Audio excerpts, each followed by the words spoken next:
Der er mange, der spørger, hvor meget man faktisk kan tjene på at udleje sin lejlighed. Det er afhængigt af ikke hvor stor lejligheden er, men hvor mange der kan være i lejligheden sådan på god vis.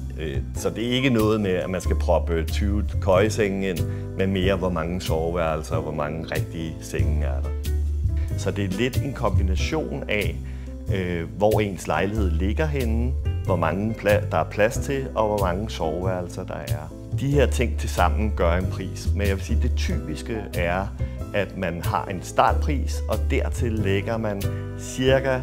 350 kroner per person per overnatning. Så jo flere der er plads til, jo flere penge får man udbetalt.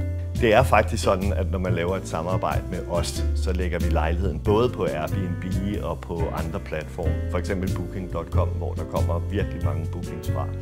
Så de gæster, der kommer, de kommer jo fra alle de her platforme. Så hvis man selv skal leje ud, for eksempel på Airbnb, eller har den tanke, at man vil gøre det, så er det faktisk bedre at kontakte nogen som os, fordi vi har også mulighed for at kunne lægge den på andre platforme. Så der er virkelig mange, der kommer til at se lejligheden, hvilket gør, at vi har en ret høj belægningsprocent i de perioder, man udlejer.